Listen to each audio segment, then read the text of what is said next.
Welcome to All Things Policy, a daily podcast supported by Pragati, a flagship media initiative of the Takshashila Institution. We're a bunch of policy nerds based in Bengaluru, and we like to bring a fresh perspective to Indian affairs and an Indian perspective to global affairs. So grab a cup of coffee, sit back, and join us for today's chat. Hello and welcome to another episode of All Things Policy. I am Harshit Kukreja. Today with me I have Carl. Hi Carl, how are you? Hey Harshit, hey everyone. Thanks for having me today on the podcast. Yeah. So this podcast started from a discussion we had last week about reviews, ratings, and there's a new government intervention. So Carl, before we start, can you tell the listeners about our PGP program? Oh yeah, the PGP program, as some of you might already know, the postgraduate program in public policy, and it's a 48-week multidisciplinary specialized program. And this is ideally for those who wish to gain a very deep understanding of public policy. So if you're interested, if you're a working professional, this is probably the ideal opportunity. So head on over to our website and check it out. So this discussion started after we read something. We read a report which said that somewhere around, if there's a difference of 1 star, for instance, my business, I start a business and my business gets a 4-star average rating instead of 3-star average rating, I'll have somewhere around 20-25% of increase in sales for that product. So obviously this ballpark figure, estimations and blah, blah, blah. But this started a discussion on how ratings and reviews fill that information asymmetry when you're buying online, because you are not at the store. Usually there is you don't have specific information about a particular product, about that exact particular product or particular model. Maybe you have some brand recognition if it is a big brand which you have been using, or you have seen a lot of advertisement, or you have seen your reference network, your kins and your family and friends using it. Then there may be something, but reviews form an important part to fill that information asymmetry which is there, because you need to fill that gap if you want to buy things online. And also as a function of economy, we want this information asymmetry to be filled so that there is more exchange of goods and services online also. Correct. And I think what kickstarted this conversation, folks, is basically a Consumer Affairs Ministry press release, right, that they had put out, where they wanted to launch new standards that aim to curb these, fake reviews, as Harshit was pointing out. So I think, we'll just maybe talk about some of the consequences of this. What are the implications, and does this hurt consumers? Does it protect consumer interests? I think those are some interesting threads that we can explore. Yeah, so the press release was very interesting, and then we went out and read the whole they call it framework for safeguarding and protecting consumer interest from fake and deceptive reviews in e-commerce. So wow, that's a mouthful. Yeah, and but I don't think first of all, I don't think it is that big a problem, because if you look at the large e-commerce websites, if you look at, for instance, Amazon. So Amazon, if you look at, if there's an option in which you only get to review if you are a verified purchaser. So if you have bought that product, then you get an email, or after you get that product and there's some window, after that you can write a review. So that generally curbs a lot of fake reviews, because now the seller has to sell that product and get that review done. Obviously the seller would be sending that product to different addresses and to get maybe his friends or maybe his family to get some of those reviews. But if it is a little well-known product, this is a little difficult to gain. This may be. So I think, please go ahead. So I think even when you talk about the verified purchases, which I think is a fairly foolproof system to curb fake reviews, because fake review here also applies to anonymous reviews, right? So you want a human sort of intervention in some of these reviews. But even with verified purchases, Harshit, I think the government, at least what they want to crack down is on fake reviews that may also be verified purchases, right? So for instance, somebody might buy a product, right? It could be a competitor who might then go on and post something misleading about their rival's product, right? So the government's, I think, effort or intervention is too broad here, and that's what I really wanted to critique, right? That the definition of fake review is not very clear. So even if it's a verified purchase, it can still be a fake review according to the government standards, Yeah, right? If you get what I'm saying. technically, that is not a what we consider a fake review. It is a deceptive, maybe it's a false review. It's not fake. Yeah, it is fake. No, so that's exactly what we're grappling with, right? Is as far as at least in what the government has put out, because even a verified purchase can be subject to manipulation, for instance, right? So it could be gamed even by the e-seller, for instance, because I think we should focus on digital commerce or e-commerce platforms, which gain the most from negative or positive reviews. So I think so the problem here is too broad. The definition of it is too broad. And I think it'll be good to understand first maybe why the government wants to intervene in the first place, right? So as I said, like for digital commerce, this is the biggest hit and miss opportunity. So the reason why the government may want to bring in some standards is maybe because they know that sellers by themselves are not going to, take down, a review that's like really good about their product, but which could be misleading. And they're always showing off some of the best reviews, right? Yeah, Carl, but the platform, it's in the interest of the platform to take down misleading reviews. Because, for instance, I go to any platform and I know the reviews here are somewhat reliable. So I'm more likely to buy from that platform instead of going to any other platform in which the reviews are not reliable.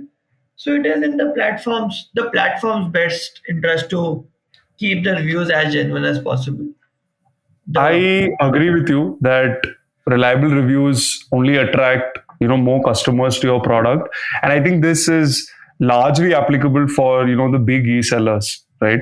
So the Amazon and the Flipkarts, they have much to lose from. I mean, they have much credibility to lose. Let's say customers find out misleading information about their product, but I think this is again looking at some of the less established, smaller players who might be selling products that have some safety hazard associated with them. So I think that's where you can see the problems, right? At least from what the government is trying to do, because you can have like very good unscrupulous sort of sellers. They'll want to manipulate these reviews, right? I mean, for their interest. So of course there are sellers who want to have reliable information on their website, etc. But yeah, there's no dearth of people who also want to fleece customers, for instance. And even if this is the stated intention of the government, there are still plenty of problems with this, right? So I think it's important to also first mention here that the compliance at this point of time is voluntary. So as you said, it's the e-sellers or the digital commerce platforms that can voluntarily do this, right? And it's not going to be mandated as yet. But the problem here is that once it could be mandated later, it's going to come as a part of the unfair trade practices. That is part of the Bureau of Indian Standards. It said maybe they'll mandate it later. So we don't know for sure. Maybe this is a trial run. Maybe this is some sort of they are just trying to test how this will work out. But I Yeah. think this is very poorly designed because first of all, they have not defined exactly what a fake or deceptive Yeah. review is. So if you're not defining what it is, how do you remove it? Second of all, I don't think it is a problem which requires government intervention. Hmm. The marketplace who wants to stay will automatically take care of this. And for instance, there's a small market player, and if you order from there and you see that the product does not match whatever reviews were written or does not match the description, so the next time you'll Yeah. try not to order. You'll avoid that platform, and if there's Hmm. another platform B, so you'll go to that platform which has good reliable reviews. So Hmm. this is basic market forces at work. I don't think there was a need for this. Maybe something could have been better. For instance, if you look at social media platforms such as Instagram, so a lot Hmm. of social media influencers, they take money or in kind or goods or services, but whatever they take it, and they give out a positive review for your product. So I don't know if it is regulation or not, but nowadays I see a lot of these whatever clippings or whatever reviews they put up. It says that this is a paid advertisement. So maybe this Yeah. is public pressure, or maybe there are some changes in rules and regulation from the platform. So I don't think government intervention is the necessary. Do you think? What do you think? What are your thoughts on this? No, I actually agree with you completely here, right? Because if the guidelines are not categorically stating what a fake review is, then I don't see why organizations would want to put in that effort, to sort of curb this menace as well. So let's give the benefit of doubt to the government, right? That there are fake reviews at play. So while we don't yet agree that the government should intervene in such cases, but how do you still go about tackling it? And I think that's where, the press release or the contents of the press release, this comes as a cropper, because apart from the title of the press release, it doesn't really mention the words fake or deceptive anywhere else, right, in the rest of the document. So that is certainly problematic. And they've actually described, Harshit, a set of non-exhaustive criteria right here. And that includes, a fake review can be constituted as something that's impersonal consumer experience, undisclosed conflicts of interest, factually incorrect information, defamatory language. So you can see how an even inclusion of marketing material is considered as a fake review. And this is probably covered in the Instagram influencer case study that you mentioned about, right? Because that is marketing material that brands put out. So with such non-exhaustive criteria, which frankly doesn't make a lot of sense, it is very difficult to actually understand what a fake review is, right? And let me give another instance, like where a review can be construed as fake, right? According to these standards, is if you're being paid to write it or if you're being paid to promote a brand. Now, according to the current guidelines of this stated policy, it is a fake review because you need to define who a consumer is and who's being paid to write it. So there's plenty of problems on the definition front here, right? Yeah, so maybe the platforms would be in a better position to come up with guidelines, and they would say, so you will have to tell, is it a paid review, is it a paid advertisement, so that the consumer knows and takes whatever person is saying with a pinch of salt. Yeah. So he'll know that he'll have to do his due diligence before buying this product. So Yeah, exactly, right? Carl, I'd like to stop you here and we'll come back after a quick break.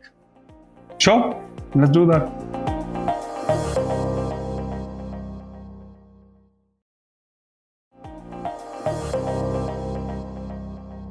Welcome back, listeners, to our episode of All Things Policy. So I'm in conversation with Carl.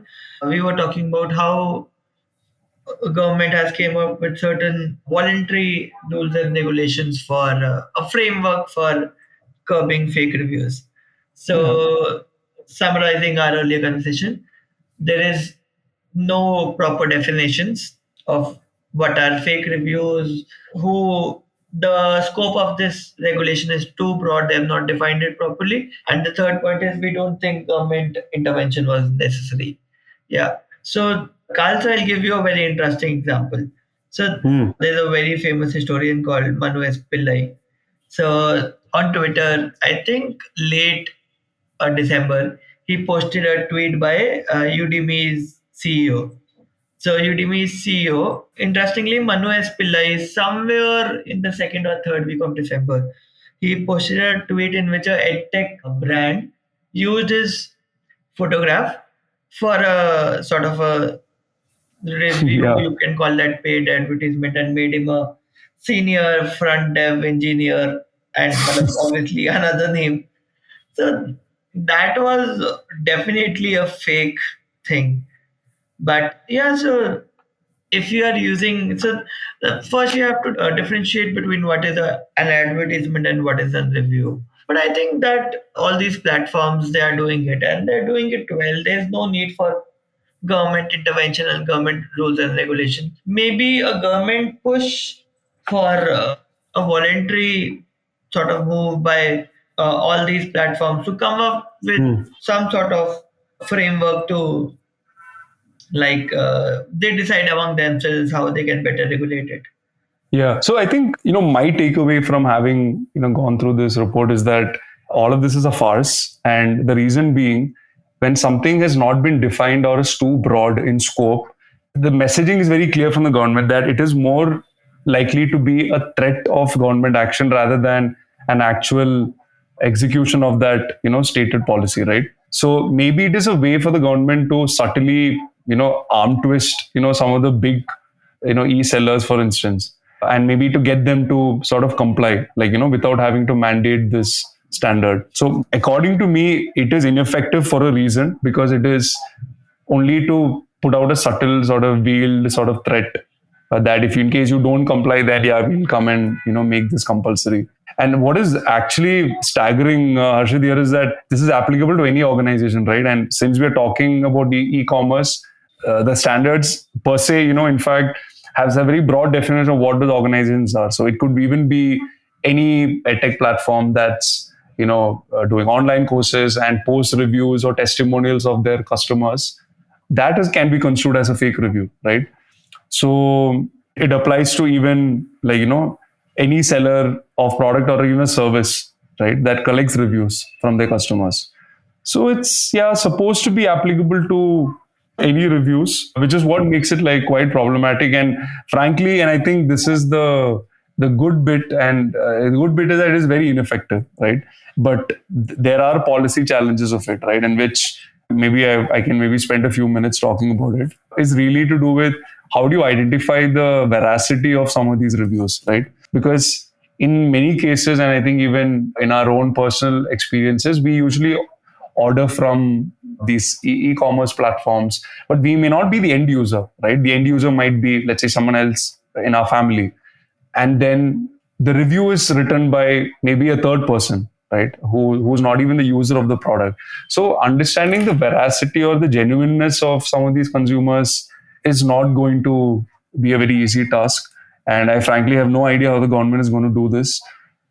So this is certainly a big problem. And when I was telling you about that verified purchases, and how that whole system can also be gamed, and this is something where the company's systems, for instance, can actually suppress all reviews apart from verified purchases, right? Now they could be actually reviews that are not verified purchases that may be true, but it could be completely gamed by the company, for instance, to not show those reviews. So there are plenty of those problems as well, right?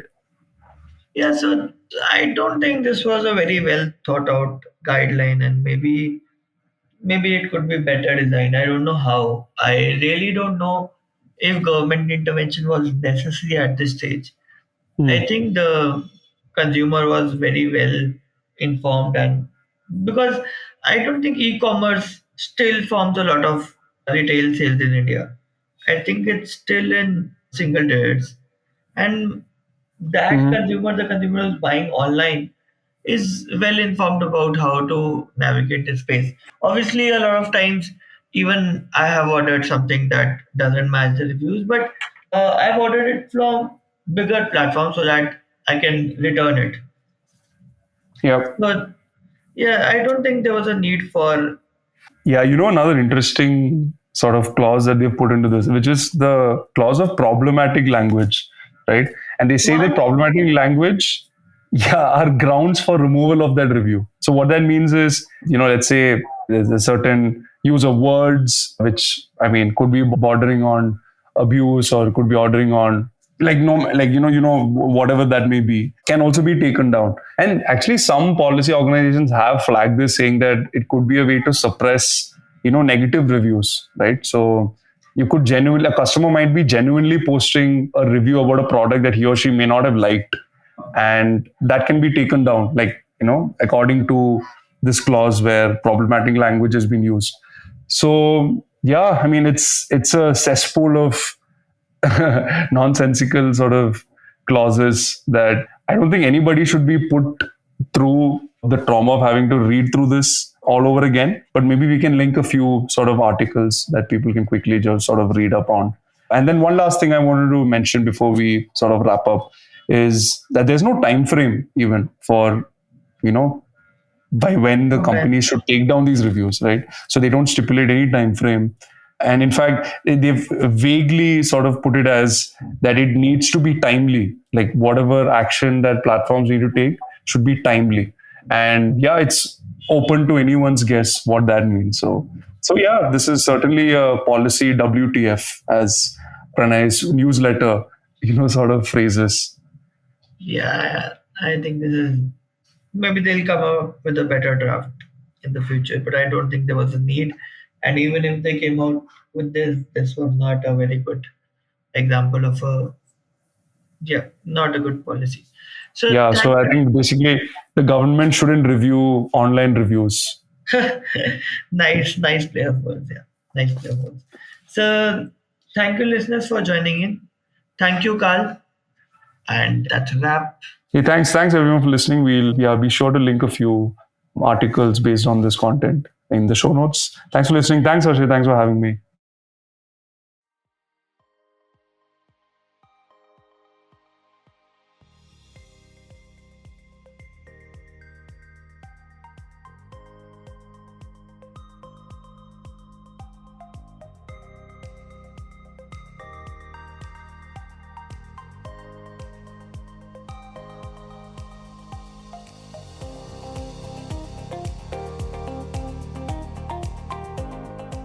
If you liked our show, don't forget to check out other interesting podcasts on the IVM network. You can tune into them on the IVM Podcast app, ivmpodcast.com, or wherever you listen to your podcasts. You can also follow IVM on social media. The handle is @IVM Podcasts on Twitter, Facebook, and Instagram. And hey, if you'd like to dive into Takshashila's research on technology, strategy, and economic affairs, check us out at our Twitter handle @Takshashila INST or our website takshashila.org.in.